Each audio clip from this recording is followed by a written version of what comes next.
ativar a frente ampla, ou manter a frente ampla ou ativar um novo protocolo para 2026 também passa por um episódio que ocorreu no último domingo, definido na segunda-feira, anunciado na segunda-feira, que nós não podemos deixar de pautar aqui com você, Breno, até, né? Porque não tivemos oportunidade de falar a respeito. A eleição interna do novo presidente nacional do PT.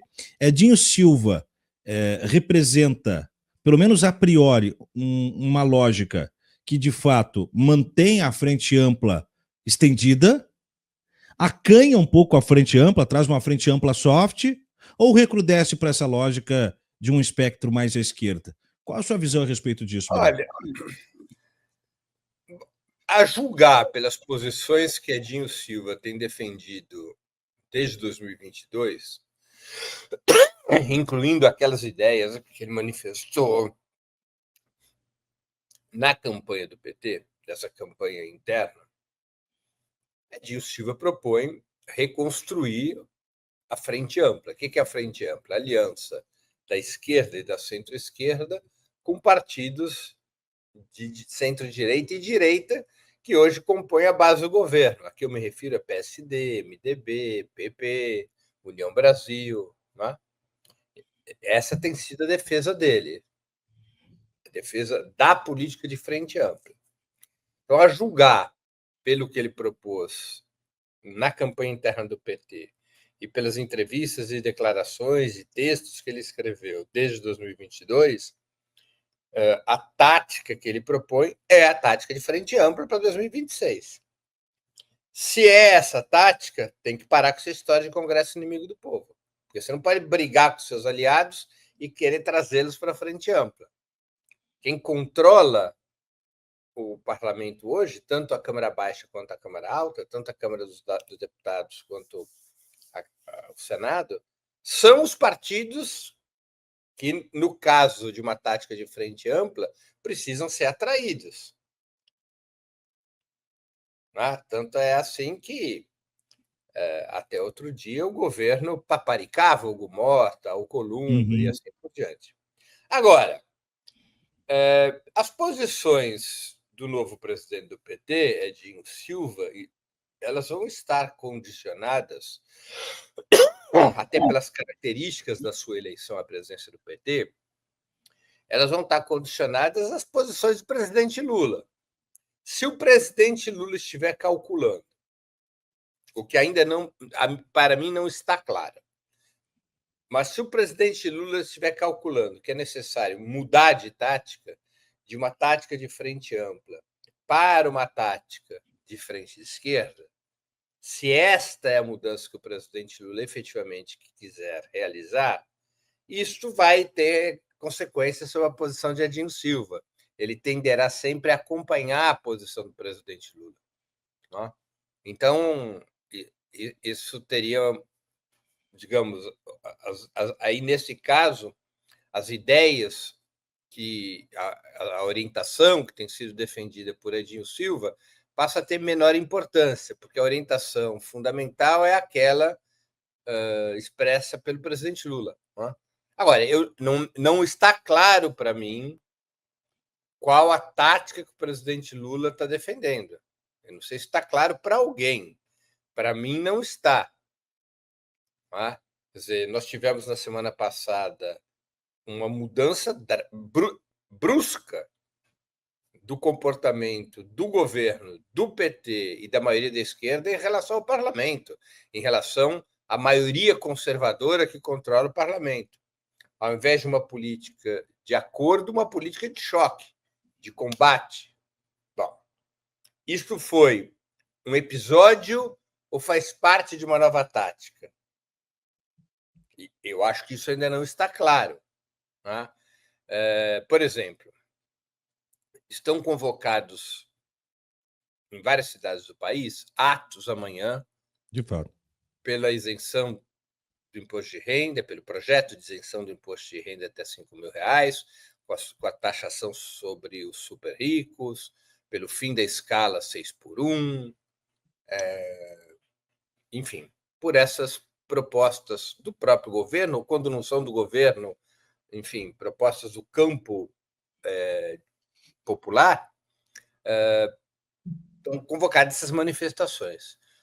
O PT está apoiando firmemente essas manifestações, tem um engajamento do Partido dos Trabalhadores de alto a baixo. Edinho Silva estará na manifestação de São Paulo ou na do Rio, enfim, alguma dessas manifestações.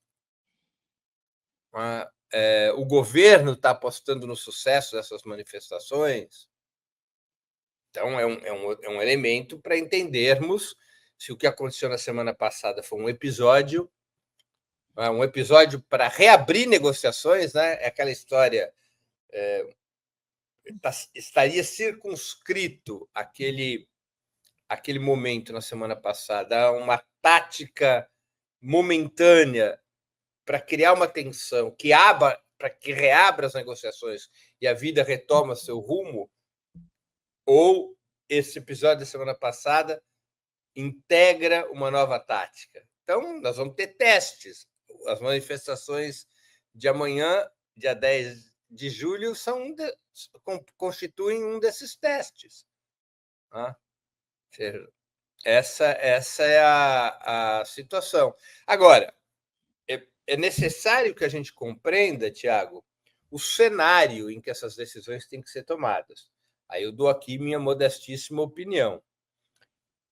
A direita brasileira já decidiu passar a ofensiva contra o governo Lula.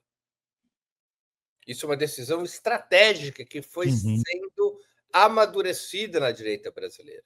Não estou falando aqui só da extrema-direita, não. Eu estou falando aqui de todo esse amplo espectro da direita tradicional, que inclui até setores do PSB, partido de Alckmin, que votaram contra o IOF. Metade do PSB votou contra o IOF. Essa direita tradicional calcula que chegou a hora dela recuperar a liderança do campo conservador. Chegou a hora porque Bolsonaro está ferido de morte. Bolsonaro será julgado em setembro, condenado em outubro e preso talvez ainda nesse ano. Bolsonaro é uma carta fora do baralho. Bolsonaro não disputará as eleições de 2026.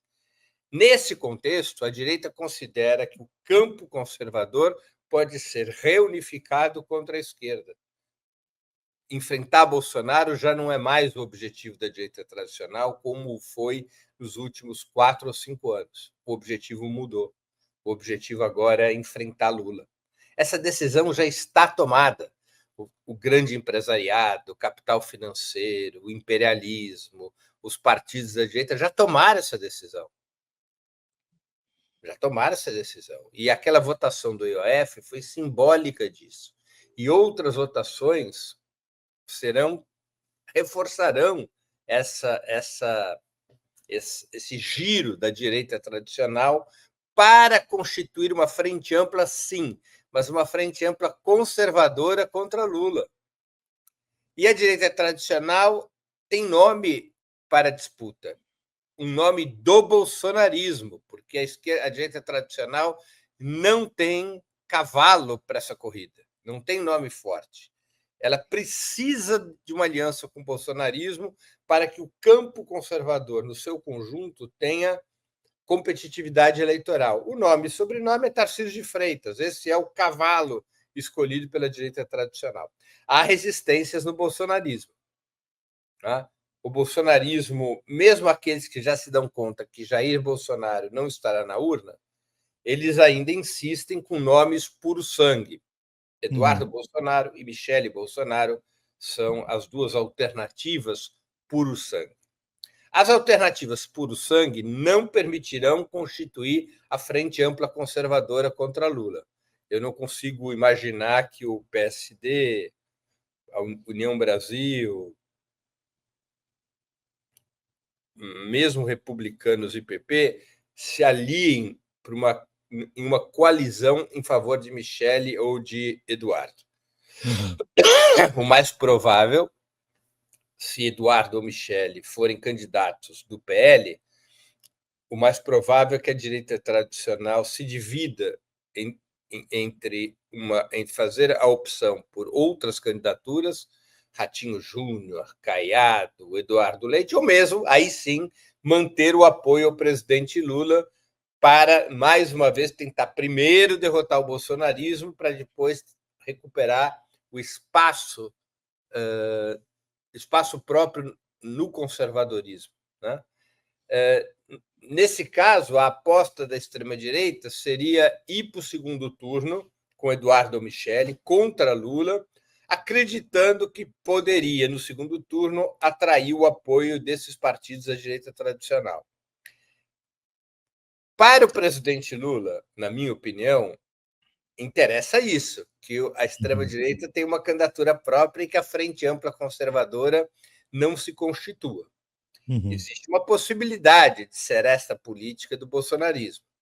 Nesse cenário, seria mais fácil recompor a Frente Ampla com partidos conservadores e ir para a disputa eleitoral com uma coalizão para além da centro-esquerda.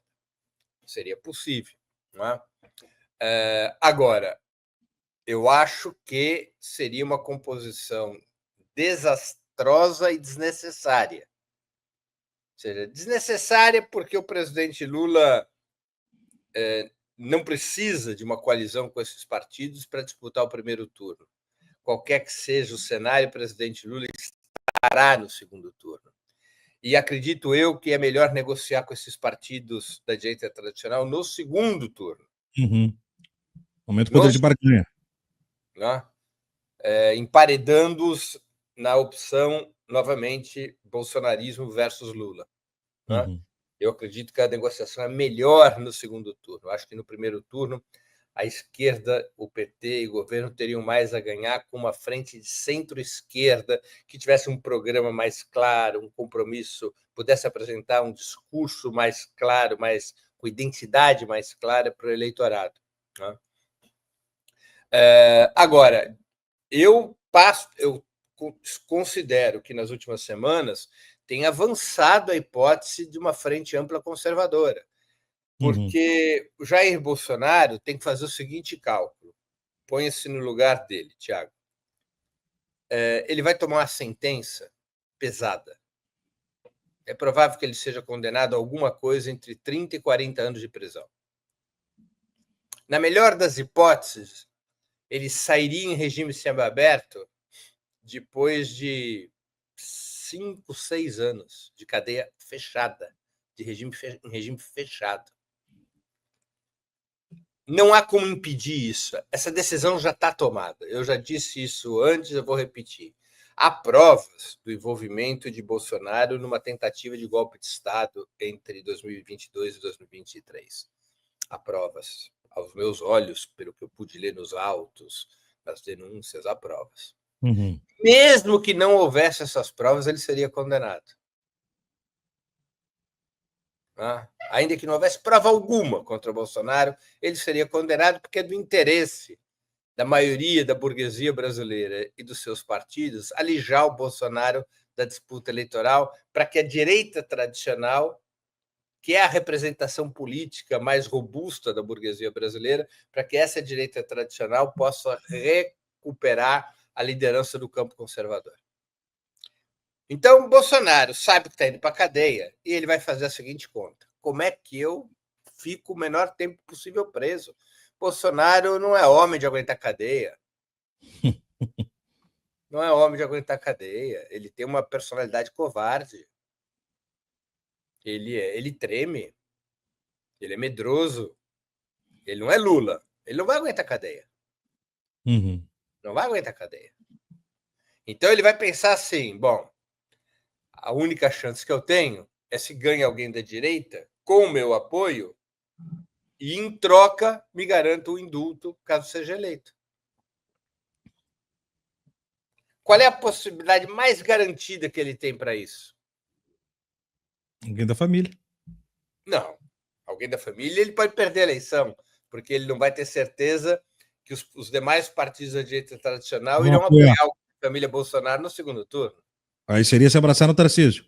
Exatamente, se abraçar o Tarcísio.